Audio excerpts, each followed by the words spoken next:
Good. Well, we have loads to talk about, so we'll jump right into it and see if we can move past the 70s a little bit.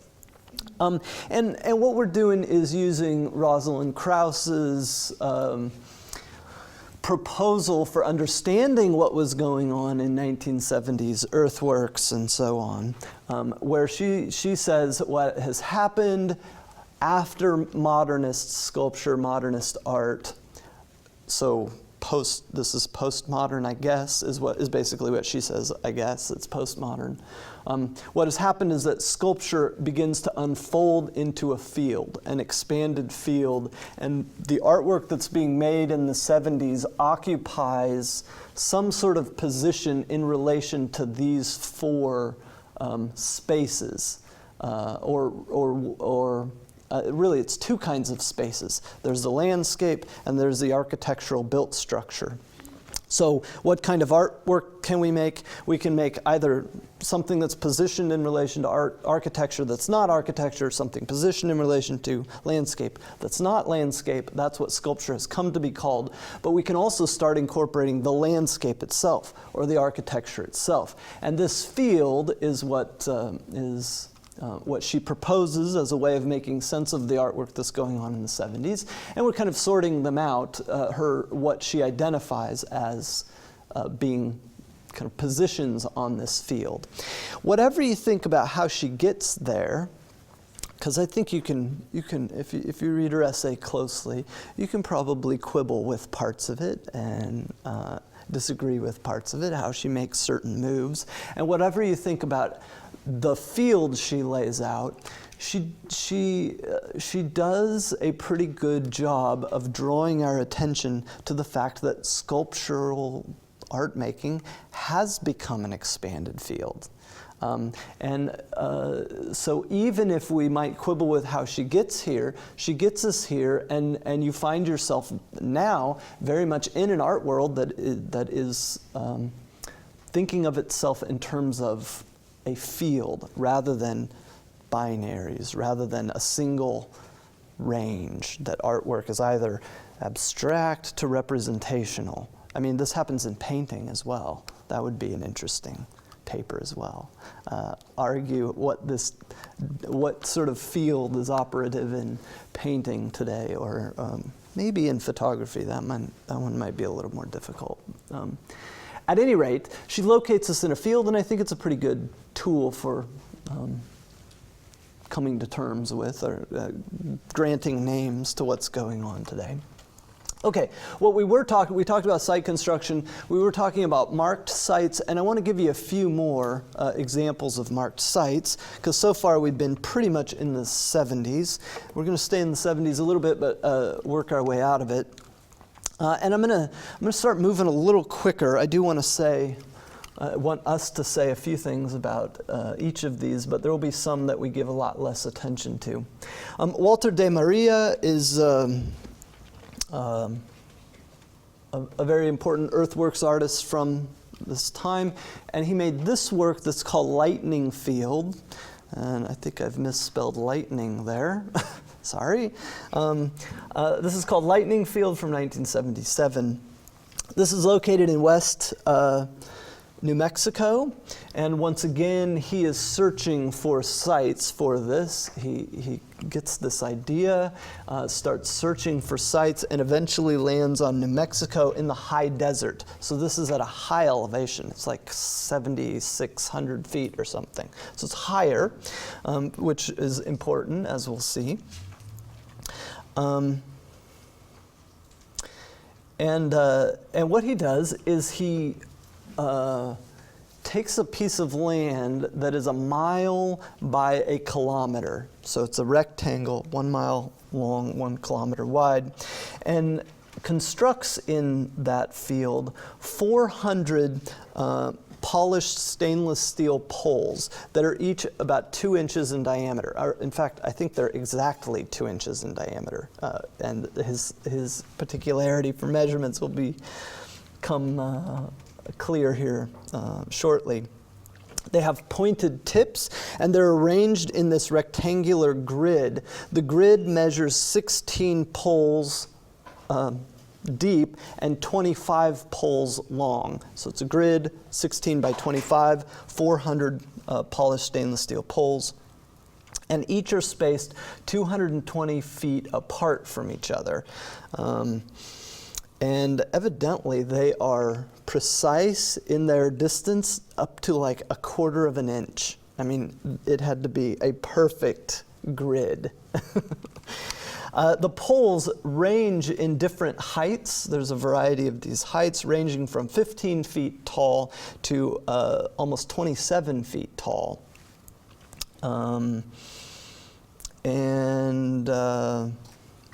Those are all the measurements. This is called lightning field because you have all these stainless steel poles that are set up in this large field. Why do you think it's called lightning field? What's going to happen here? Yeah, these are gigantic lightning rods set up in an area with exceptionally active lightning and thunderstorms.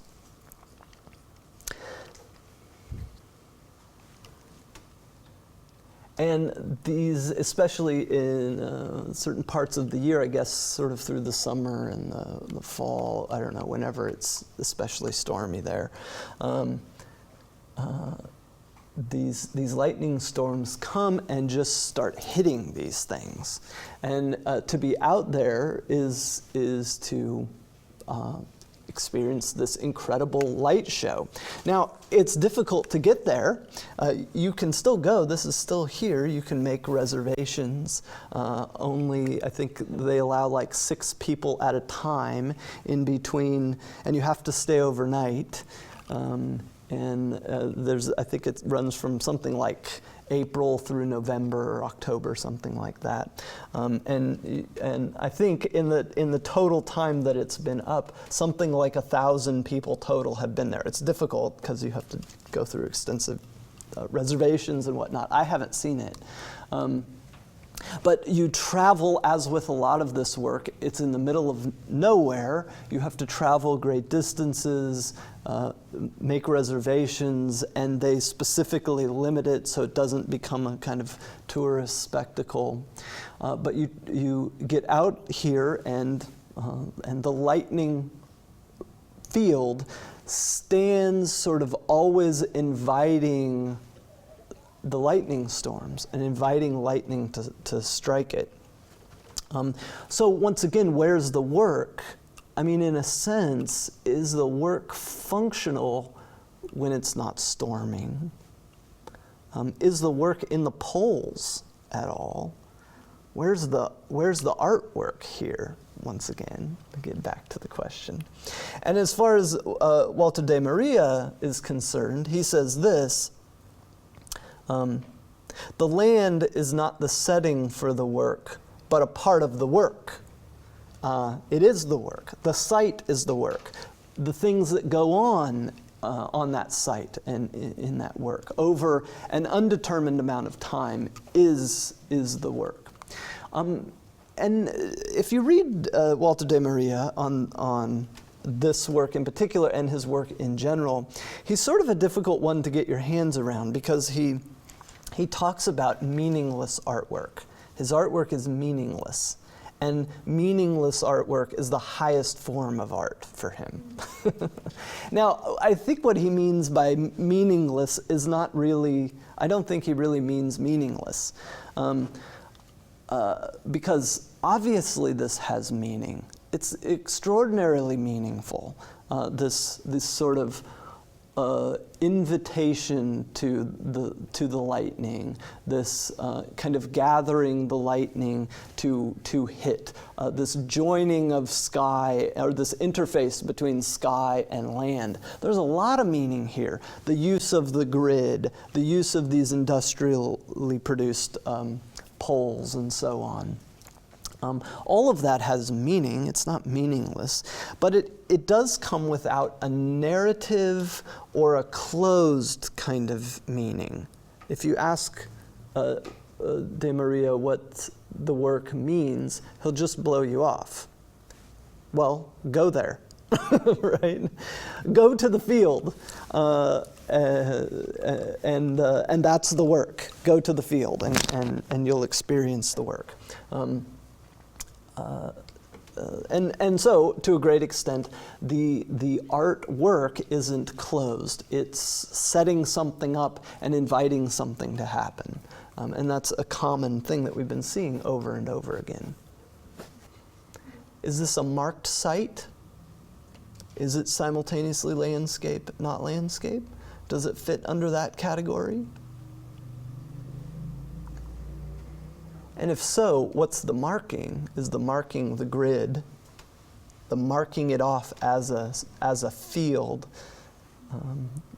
or is the marking in one way or another, does it happen when nature collaborates with the artist? Yeah.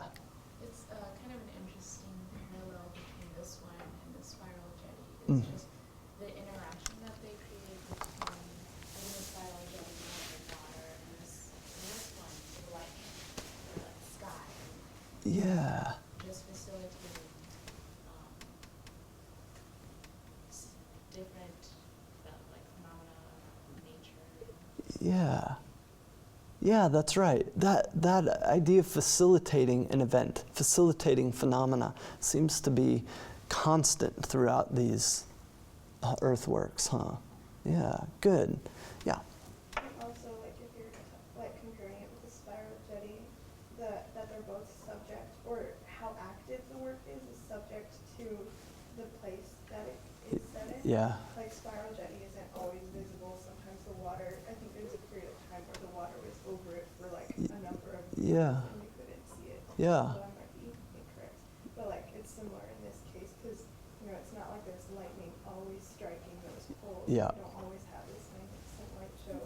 But I don't know, just sort of drawing attention to the phenomenon of nature. Yeah. I feel like an interesting aspect of the pieces that are similar. Yeah. Yeah, good. Good.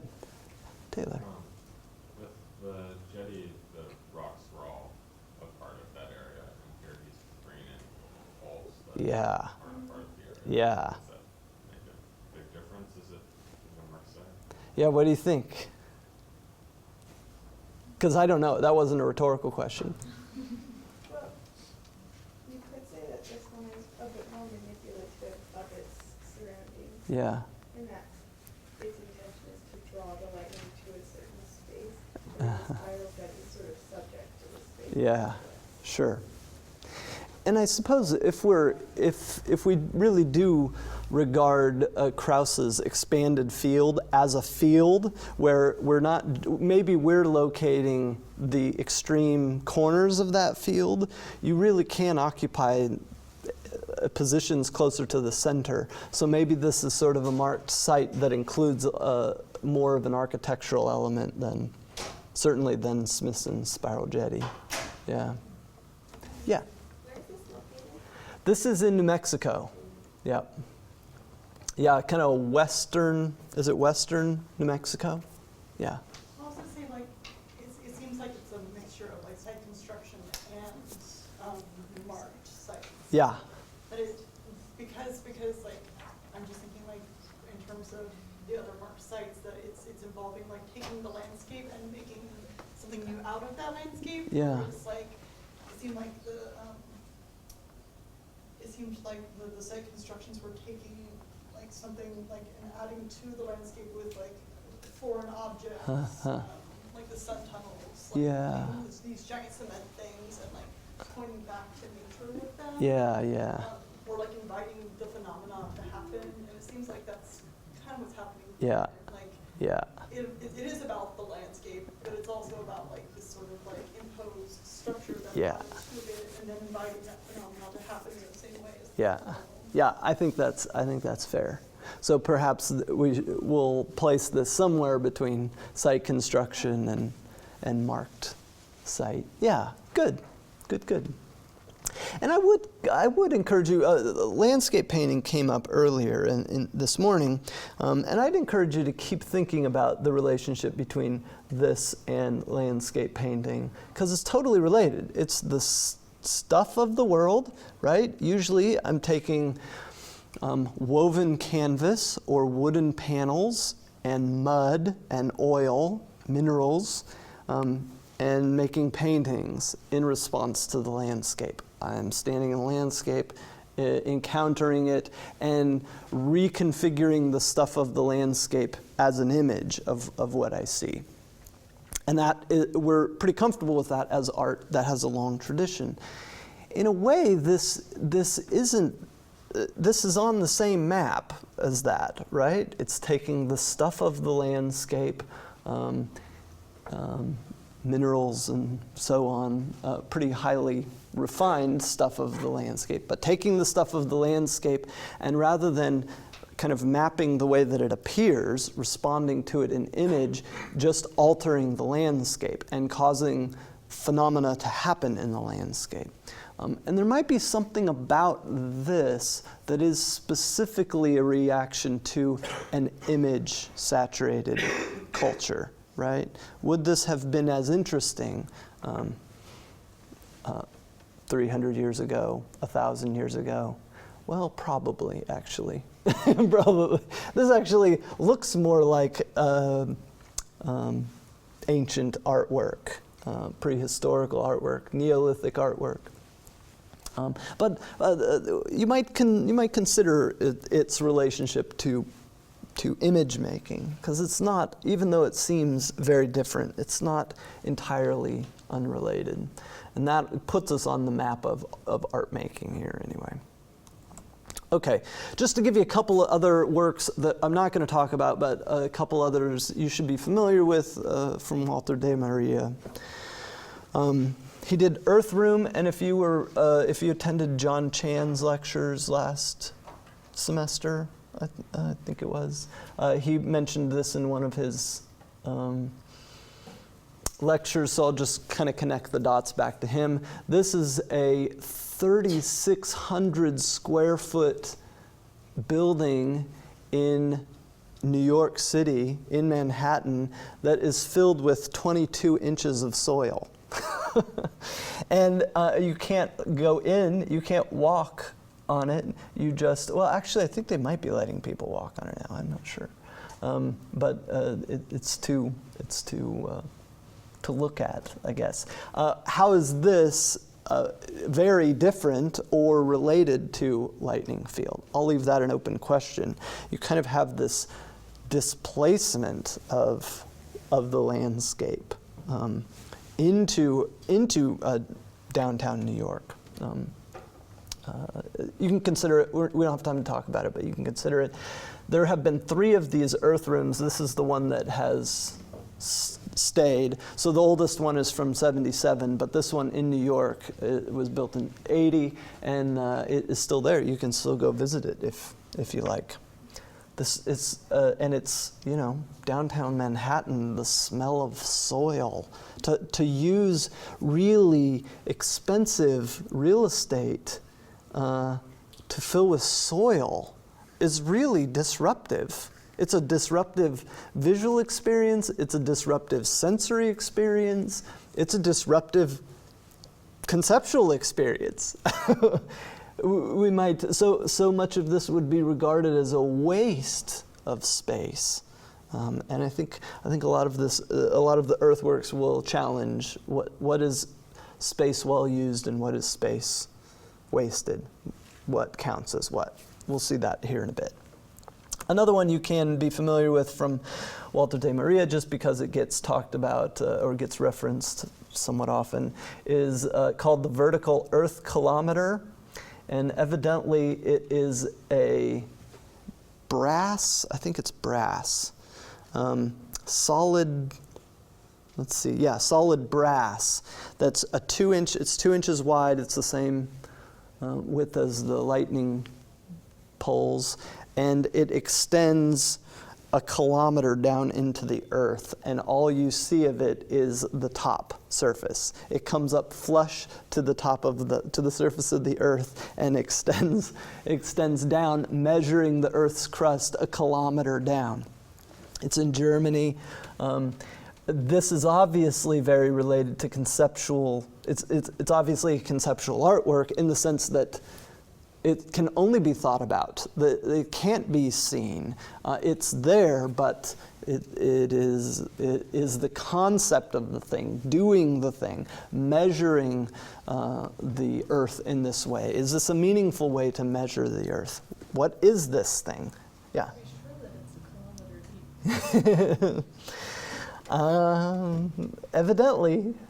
Evidently. He also did, in relation to this, I didn't put the image in, but in relation to this, he did what's called broken kilometer, which is the same brass poles divided into, I forget what it is, 8 or 9 foot sections and laid out in a gallery. So it's an entire kilometer of this that is laid out in increments that get gradually wider and wider apart. And so it's a whole field of these rods that is a kilometer. So he made the kilometer a few times. Whether you believe he actually inserted it all the way into the earth or not, you can go research, go look for evidence. Okay. Let's move on. Christo. Still in the 70s. Christo starts off with by making these objects that he would cover and he would wrap. You can go and see a number of Christo's sculptures from the 70s that are things like wheelbarrows full of stuff and then wrapped and then wrapped. And you never get at what he is wrapping. Or paintings, if any of you were at the LA County recently, and we'll be there, maybe it will still be up when we go to on our next field trip to the LA County. There will be a painting that's wrapped in canvas, and it's evidently a fairly good painting and drawing. I think there's some drawings in there. I think there are a few of them. I don't remember. I was there one time with Dan, and he lifted it up. Yeah. Yeah. It's a lovely portrait. Yeah, that's right. And that strategy of wrapping things and disrupting their ordinary use draws attention to that ordinary use.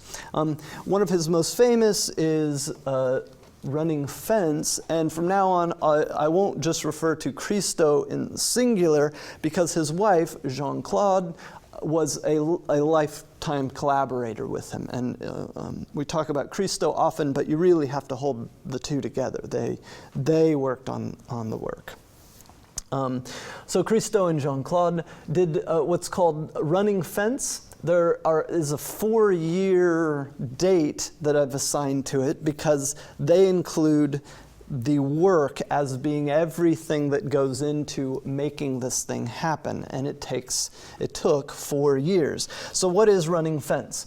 Running fence is an 18-foot high curtain that ran for 24 and a half miles across Marin County in kind of Northern California. And it runs from did run from basically the 101 freeway all the way, snaking across 24 and a half miles until it eventually drops into the ocean. This thing, as you can imagine, running through that countryside, took a lot of effort to put up. It runs for 24 and a half miles, and that runs across a number of people's properties. You can't just go putting this kind of thing through their property without their permission. So they spent 4 years trying to plan and organize and finance and construct this thing. That, as a side note, is an interesting, perhaps, note, is that, you'll spend 4 years of your life here in college learning all that you're learning and doing all this work that you're doing. They devoted 4 years, the equivalent of your college career, to making one work. And that kind of investment might be something worth thinking about. Certainly, I think you should make more than one work while you're here, but that kind of long-term commitment and elaborate, ambitious commitment is is worth considering at some point. How much do I invest in my work? How ambitious, how audacious am I? It crossed 59 parcels of privately owned land, which required 60 different contracts, 18 public hearings, including 3 sessions of the Superior Court of California, a 450-page environmental impact report, and approval from 15 different governmental agencies. And the project, to pull it off, they employed hundreds of people and spent $3.25 million, which is, I guess, the equivalent of like $12 million an hour in 2010 money. And that cost, as with all of these works, comes entirely from them selling drawings and paintings and studies. They don't accept any grants. They don't accept any sponsorship. They raise all of the money themselves and then blow it all on these works. And that's interesting. We'll get back to that, their relationship to economics. The economics of Christo and Jean-Claude work is phenomenal. So all of that effort that I described, and they finally get all of this approval, and there's some really good documentaries about this that describe all of the different controversies that went on and all of the grumbling and whatnot. And they finally put it up, spanning 18 feet tall, spanning 24 and a half miles, and they leave it up for 2 weeks and then take it down. And that seems jarring. Let's sort through this. So I've laid several kind of facts out on the table. What sense do we make of this? First, what is it doing in the space? What does it do to the space? How does this cause you to, how do you read it? What does it mean to stretch a curtain across a landscape like this? For one, we see all the differences in elevation that you wouldn't necessarily have noticed before. Yeah, good. So it kind of acts as like a topographical line drawn over the landscape. It causes you to look at the landscape differently, doesn't it? Yeah, good. What else? Yeah. I haven't seen it in person, but I've seen videos, and the way it moves in the wind and the way it reflects the light is beautiful. Yeah, good. And you get a little bit of that here, but it draws our attention to the landscape, and it draws our attention to the light and the wind, that because it's a curtain, it moves. It sometimes moves violently, sometimes moves subtly, sort of delicately. Essentially draws your attention to the condition of the environment in your area. Yeah, good. Yeah, good. And it maybe generates a heightened awareness of those things. Yeah, good. What else? I mean, it kind of mimics a wall. A wall dividing a land into two, and one could reference the Great Wall of China or the Berlin Wall or something. Division of a landscape, a continuous landscape that gets divided and divides people from each other along political or cultural or ethnic lines. One could think more recently, I suppose, of the Palestinian wall. So it functions as a wall, but it's a kind of fragile wall. It's a delicate wall. It's maybe a visual wall, but it's one that sort of is not too threatening. It almost seems like maybe a parody of the Great Wall in a way. Was there a hand up? Yeah, to me, it almost draws attention to the people that own these properties, to these neighbors, cutting through their land, getting their permission to do it, and taking it down only 2 weeks later. Doesn't show that the artists were trying to keep it up as long as possible. Yeah. It shows, like 433, attention to themselves, attention to all the noise that had to be made, and then it was taken away, like, probably before they could even get comfortable with it. Yeah. Yeah, yeah. When's this picture from? This is when it was installed. Oh, okay. Yeah, Wow, so it looks- 76. It's a pretty good photograph, huh? You'd expect it to be yellowed or something. Maybe it's been color corrected. I don't know. Yeah. But yeah, I mean, it was only up for 2 weeks or so in 76. Yeah.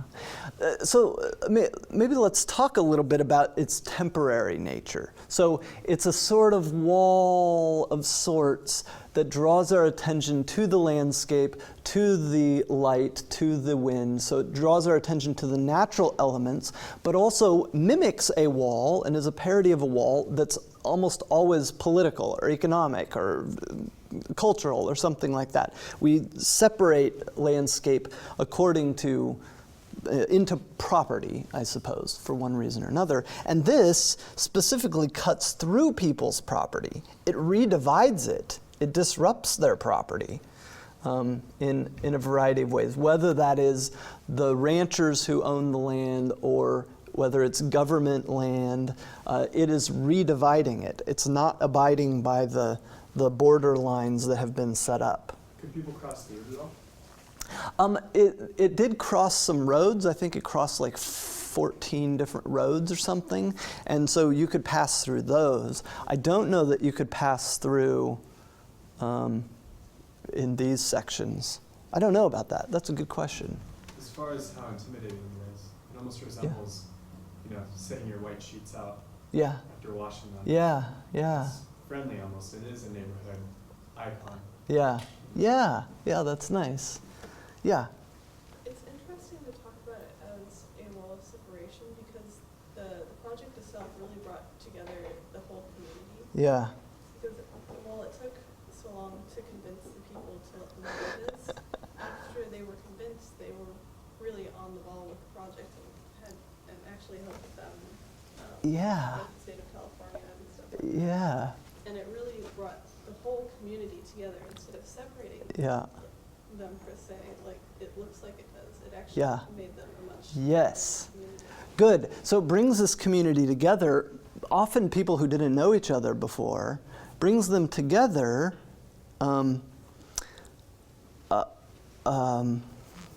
Oh, I had a brilliant idea there. That I moved on to the next one. I'm going to say something afterwards, but I skipped over the really brilliant comment that was first. It brings them together, but what is it bringing them together on? Like, what is pulling them together?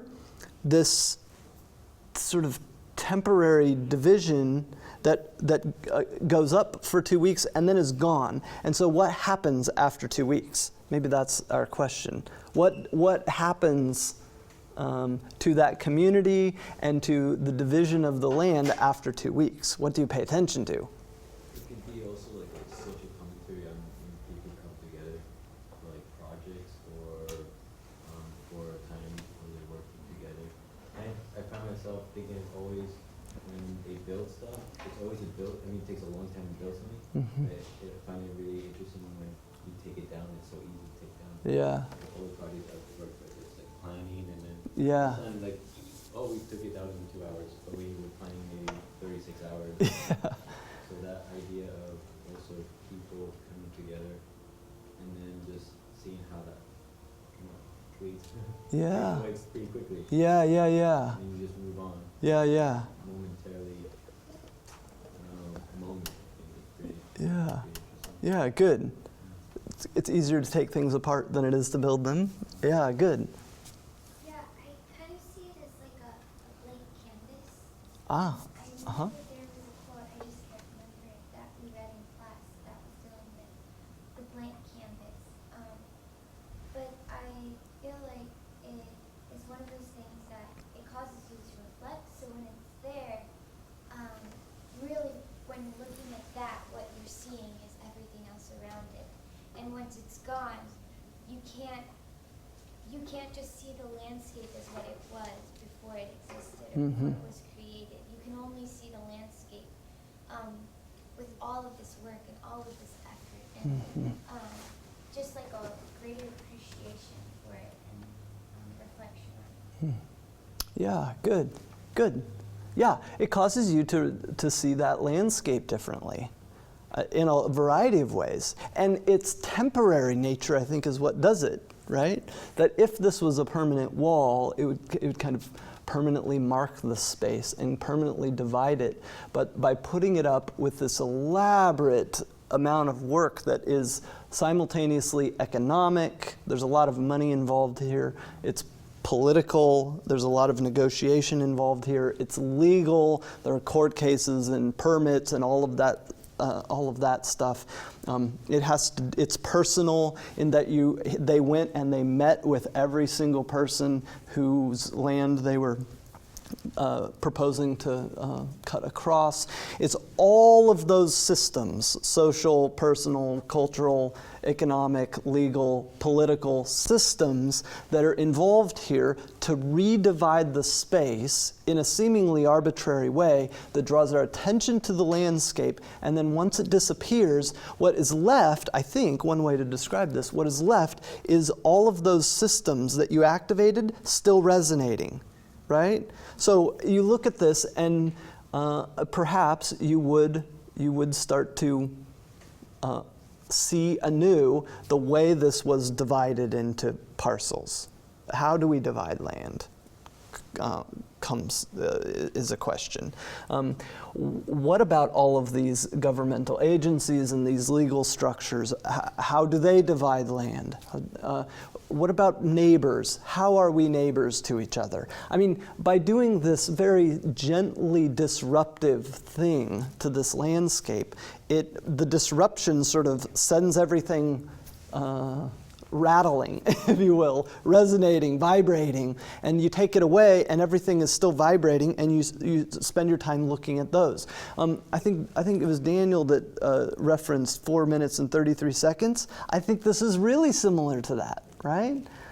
By Cage disrupting the expectations of a musical performance, he drew your attention to those expectations and to the format in which a performance is supposed to happen. I think this does a similar thing, and it's a similar kind of strategy. It's one that is sort of gentle. I mean, Cage's music is, well, not all of his music, but that particular music is so gentle. It works because it's so gentle. And I think this, in the way that they related to people, was gentle. The form itself is this sort of gentle disruption. I don't know. Anything else you want to add to that? Can I say something? Yes. As a visitor? Yeah, I was please. actually in college during this time. I lived in Northern California. Oh. And I never really saw it, but I see, if you don't mind, I see like sort of the essence of the time. Ah. Like the post-60s Yeah. essence of it. Yeah. Do you mind expanding on that? Like what about it seems really fitting? Utopia. Yeah. The whole issue of Northern California. Yeah. And that, so. Huh. I think it is pretty interesting that it's in Northern California, and I think they chose that specifically as being a place that I think, especially during this time, had all sorts of notions about how we should divide land and how we shouldn't, and I think there was a lot of talk probably in this area about a more, I don't know, pulling away from private property and a more utopic vision for ownership and management of land. And I think in the way that they did this, it really, I think, I don't know, calls that up. I mean, it fits with that. It fits with that sort of utopic post-private property vision, but it also sort of, well, you're cutting across my land, I mean, really, how serious are you about this? I don't know. I think it does. You have to situate it in the 70s, I think, and it does resonate with the 70s in an interesting way. Yeah, I appreciate that. I mean, anything else you want to say on that? Yeah, no, it's great. I think that's great. And then it runs into the ocean, which might be a sort of the undividable. I don't know. There's something about the ocean, running into the ocean. I mean, it could just be, well, you know.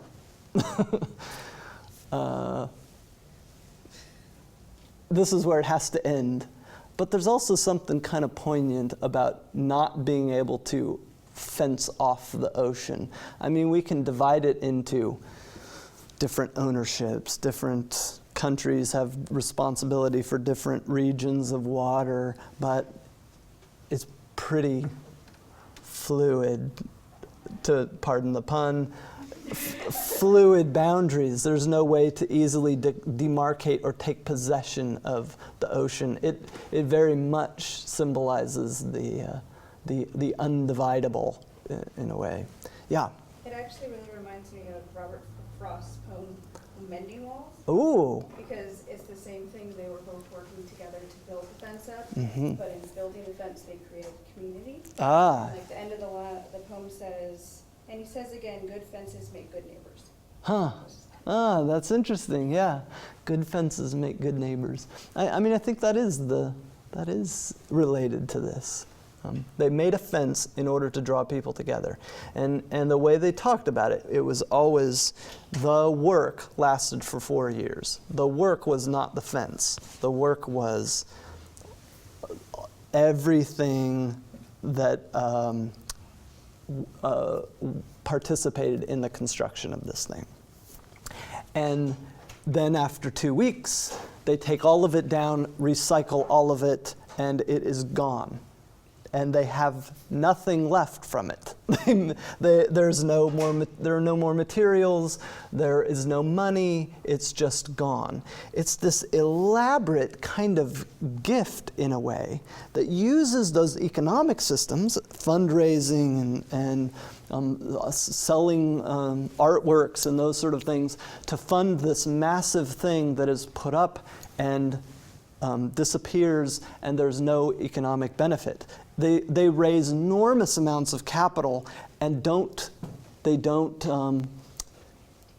collect or accumulate that capital. Yeah. We'll just split the difference too.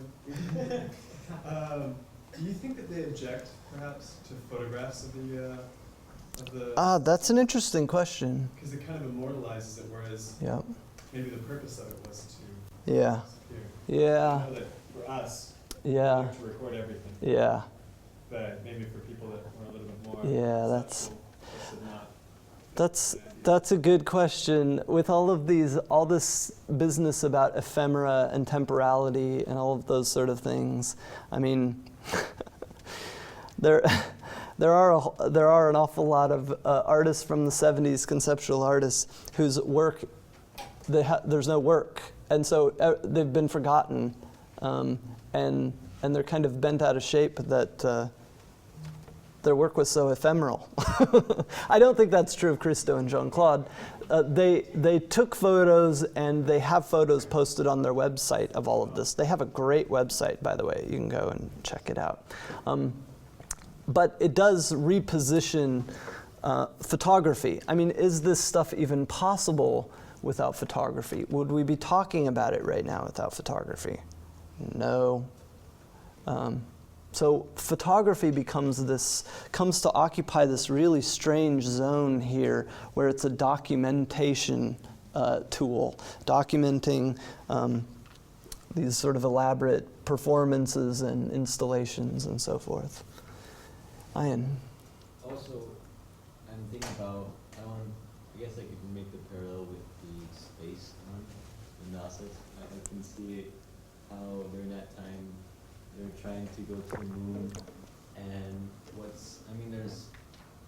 you're experimenting with, I guess, observing in space, but what did that, now today we're talking about how did that help the people back then? Or how is it helping us today? Did it they stopped funding NASA? Yeah. So they just went up in the air, and all the money they put into going up in the air, going up into the moon, how does that help us? And for me, this reminds me of that kind of like a space run, going up into the moon, where create a moment. Yeah, yeah, So how does that, yeah.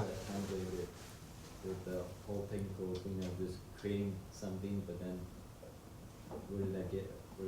But Yeah. I think it also did a lot, NASA did a lot of, Yeah.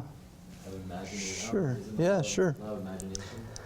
Yeah, I mean, I guess at the core of your question is how do you evaluate the value of things? If we only evaluate it in terms of dollars and cents, and the accumulation of dollars and cents, that's one axis on which we can value things, and that's a legitimate way to value things. But what are other values? And this sort of, I think, asks a lot of those questions. How do you evaluate the value of an action like this? I mean, they are so grandly wasteful in a way. I mean, they so grandly violate our sensibilities about, if you're going to put this much work into it, make it last. Do something with lasting impact. And they specifically, they insist on it being temporary and disappearing, and you having to face the question of what was the value of this. And I guess similar with NASA, as you raised. Yeah. But it's not where it's usually placed, I suppose.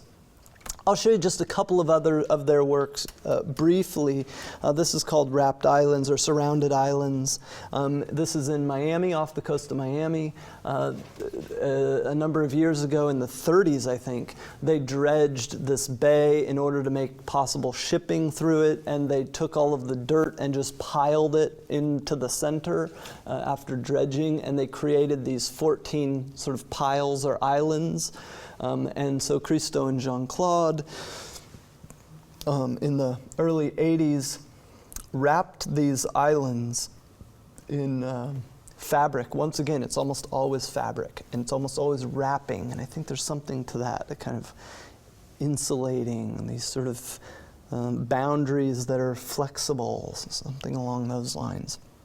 Pink woven polypropylene fabric.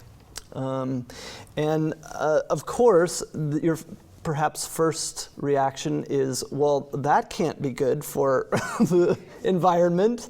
And that was part of the work, that these extended out 200 feet from the island, and that makes pretty vulnerable the environment, the animals, the plants, and so on that are in that zone. Let's see, I have some of that information here. So for 2 years, they met with attorneys, marine biologists, ornithologists, a mammal expert, a marine engineer, 4 consulting engineers, a building contractor, and so on, that specifically was working out the economic impact of doing this. Again, setting all of those systems and those questions into motion, doing the thing, and then taking it away and letting them resonate. And one of the ways that I think this happens is that in order to do this, they had to clean up trash. So they picked up debris from all of these islands, picking up, 40 tons of garbage. Refrigerator doors, tires, kitchen sinks, mattresses, and an abandoned boat. Picking up all of this trash surrounding the island that was already damaging it environmentally in order to do this thing that would certainly have some sort of environmental impact, and then taking it away and kind of letting that situation resonate, I guess. Once again, there was loads of opposition to this. They followed through with it, and people loved it and didn't want them to take it down. And this happens with all of their works. And Christo is saying this, he says this about this work. Probably all the opposition, all the criticism of the project is basically that people sense it has a subversive dimension to it. If we spend $3 million for a movie set, there would be no opposition. They can even burn the islands to be filmed, and there would be no problem. The great power of the project is because it is absolutely irrational. This is the idea of the project, that the project put in doubt all the values.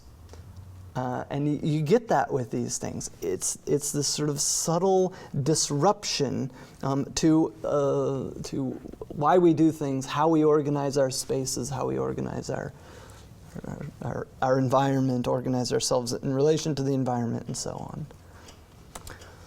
And much more could be said about each of these, but I just want to point you to them. In the early 90s, they set up umbrellas. This was over the Grapevine on the 5 freeway. Did any of you see this when it was up? I showed up too late. I didn't see it. Once again, it was up for only 2 or 3 weeks.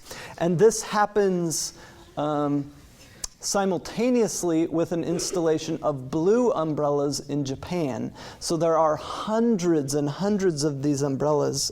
Actually, I have the numbers here. It's 1,760 umbrellas surrounding the 5 freeway in California, and then another 1,300 umbrellas in Japan at the same time. These sort of two cultures, sort of these two landscapes blossoming with flowers, umbrellas, and then staying up for a couple weeks and then disappearing. One of their more recent projects is the Gates. This was in Central Park in New York City about 6 years ago or so. Did they really start that project in 1979? Yeah. I mean, they started all the legal stuff in '79. And it didn't go anywhere. They kept working on it, and eventually it came to fruition in 2005. In which they installed 7,500 of these gates in Central Park, working all the way over, covering all of the walkways in Central Park. Each gate is about 16 feet tall and varies in width from, based on the width of the walkway, from 5.5 feet to something like 18 feet across. And then they have these free-hanging orange sort of curtains that hang over the walkway, and they hang each of them about 7 feet off the ground.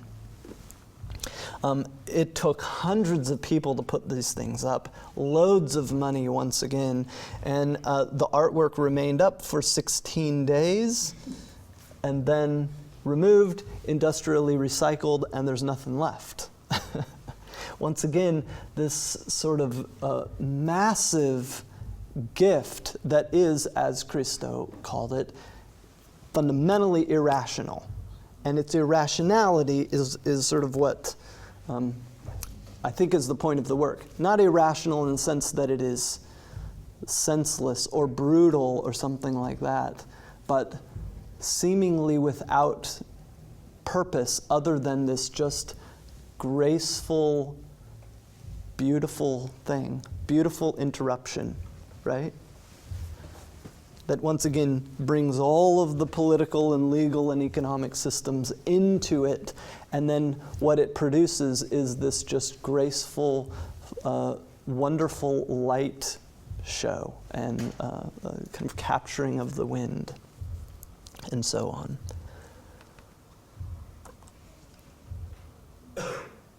And if you haven't been to Central Park before, it is gigantic. I mean, this is a lot of space to occupy.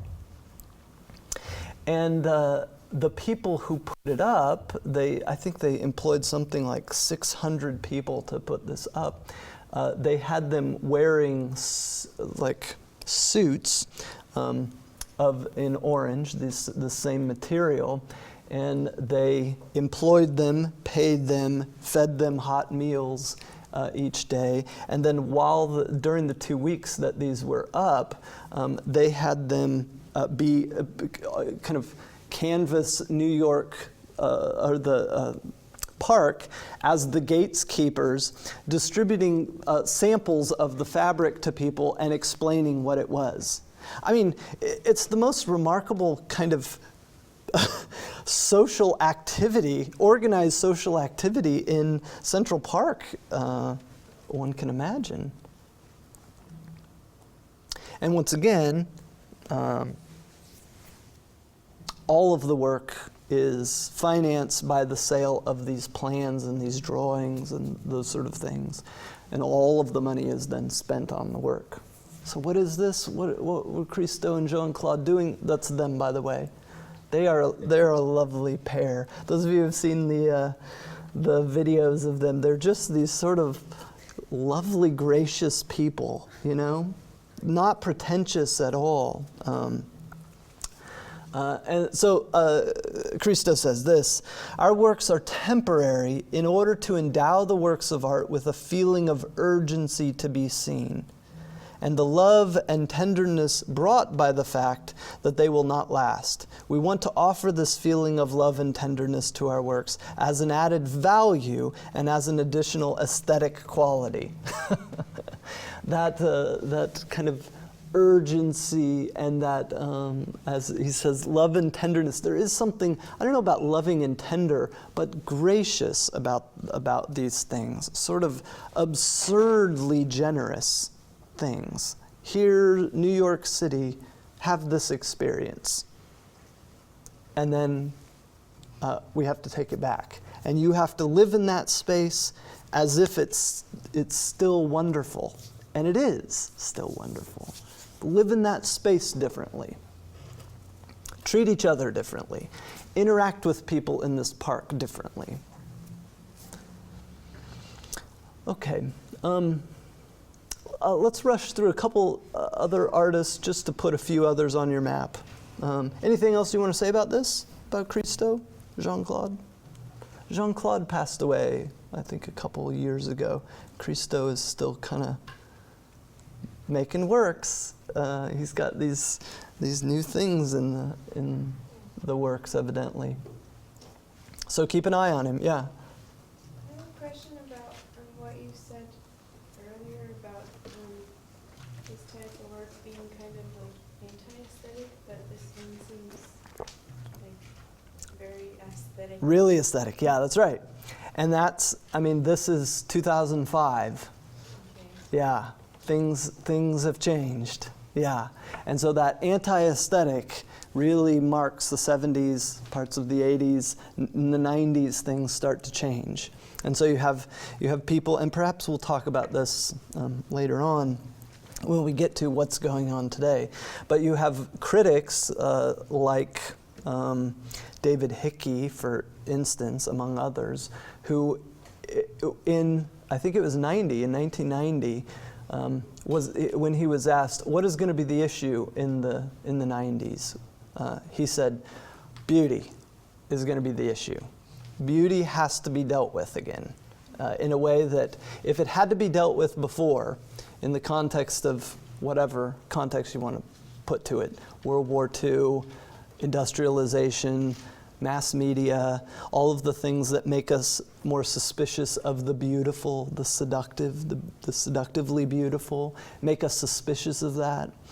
If that's the reason that the anti-aesthetic movement sort of came along, at some point you're going to have to deal with beauty again, because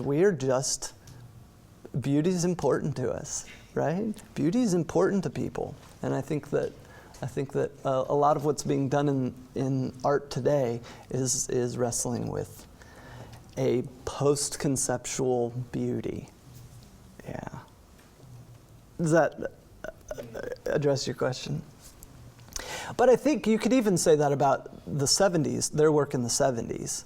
I don't know that it's, I mean, Yeah, 'cause that's what I was thinking, like the running fence is pretty great. Yeah, I think even at that time, I mean, it's certainly part of that conceptualist vocabulary, but I do think they were up to a different thing. Yeah. Okay, a few other people just to put on your radar, can't do them justice. Agnes Danish is how you say the name in Hungarian anyway, Danish. You might hear it pronounced other ways, that's fine. Agnes Danish did something similar or related in the early 80s. She happened to, in one way or another, get permission to do this work on 2 acres of land in downtown Manhattan. On this in the financial district. I still am not entirely understanding how this land was as open as it was, but she took this land and planted a wheat field on it and went through an entire crop rotation with this wheat field. So you have Manhattan, the financial district that is sort of the financial powerhouse of the world at this point, and arguably still. The Wall Street is close to here. The New York Stock Exchange is close to here. And she takes this land and she plants a wheat field on it.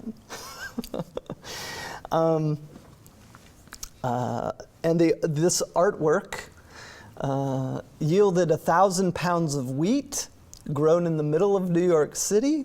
And in her words, the whole thing is aimed at commenting on human values and misplaced priorities. It is, once again, this sort of subtly or not so subtly confrontation, as she puts it, disruption to the organizational systems of New York. She turns a financial district into an agricultural district, and those seem really out of joint and they're misconnecting with each other. She harvested this and then sent the grain to 28 cities worldwide, donating it to this organization that is aimed at ending world hunger. So she grows this wheat here and then donates all of the grain. Part of it is donated, actually part of it is then planted in those other cities, continuing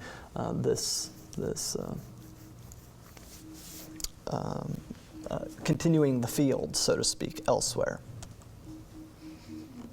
I mean, it's really out of place. I'm going to move past her, but I want you to be aware of her. This will often come up in conversations about earthworks, and especially towards the 80s when it really turns social. It's social earthworks, if you will. And just so you're aware of it, another of her famous works is called Tree Mountain, a living time capsule, 11,000 trees, 11,000 people, 400 years. That's quite a title, huh?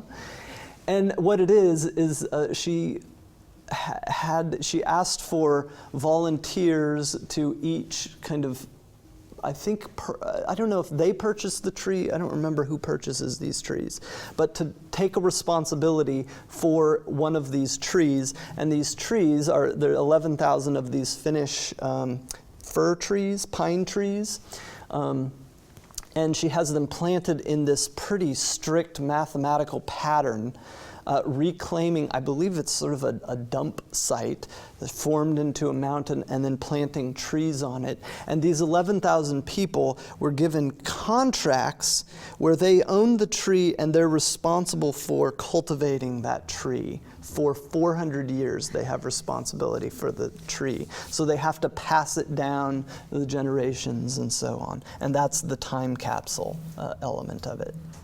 They're supposed to be custodians of this tree. This is the plan that she came up with for how these things should be planted and organized. Yeah, it's pretty nuts. I think that might be the golden spiral for Sydney. This is it a few years later. The trees are growing. So they're about, 30 years into their stewardship of the 400-year period. Perhaps we'll end here. Perhaps we will. Andy Goldsworthy is, and we're moving further and further kind of forward with these marked sites. Goldsworthy is someone who would very much fall into Krauss's category of landscape but not landscape. He goes into various sort of landscape settings, taking nothing with him other than clothing, because usually where he goes is fairly cold. Taking clothing and usually some sort of a knife and nothing else. So all of his art materials are given to him by the space, and anything he does is directly in response to the space. So for instance, here he takes these yellow fallen elm leaves and weaves them together, again, not without importing anything, like staples or something. I don't know how you'd attach them together, but just somehow weaves their stems together, forming these long lines that track the edge of the water, forming a shape, a drawing in response to the landscape. And if we're talking about gentle interruptions that cause us to stop and encounter the wonderful space in which we live, Goldsworthy is the person to talk about. And he just does crazy stuff. I mean, these are icicles pulled off of various places and stuck together just using water and holding them until they freeze together. And if you've ever watched any of his, he has a wonderful documentary called Rivers and Tides. If you haven't seen that, go check that out, Rivers and Tides. And you watch him making these things, and it takes forever, and then at some point something like this will just collapse, and he'll start over. And that's part of it. He's given the materials by the space, and what happens to these objects that he makes is just that they are given back to the space. They melt and they get absorbed and they're gone. And all that survives is the photograph as document. That's one of my favorite scenes from the documentary, if you've seen it. Unbelievable. What's that? It's starting to melt, but this is actually, he built it on this rock. I still don't understand how he gets these things to stick together. But the sun came up. So he's doing this before the sunrise because it's colder then. And the sun comes up and just happens to perfectly line up with the rock so it illuminates both sides of the sculpture. We get lots of these S-curves, which he tends to talk about as the sort of energetic motion flowing through nature. It's the shape of rivers. It's the shape of waves. It's the shape of blood veins. And they're simple, but they require an extraordinary sensitivity to the things around him, how they look and what they're capable of doing.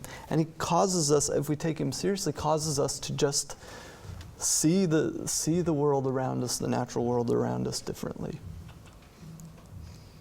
And they're fairly simple ways of reorganizing what the landscape gives to him. They're simple, but they're extraordinary, aren't they? They're beautiful. Get a soundtrack with us. Feathers, stones, and all extremely temporary, extremely fleeting. They're given by the natural systems of the world, and they're taken away by the natural systems of the world. And his artwork is a means of interrupting our path through these spaces and getting us to pay attention to them anew. So we get lots of winding lines, and we get lots of holes, sort of gathering of objects, in this case flowers, to form this sort of whole. and in a lot of ways, he's taking those earlier earthwork artists, their forms, their sense of time, and sort of taking them further, making them more ephemeral, simultaneously more beautiful and more labored and more temporary at the same time. Okay, well, we're out of time and we haven't really talked about axiomatic structures yet. That's okay, I never make it through my lectures, huh?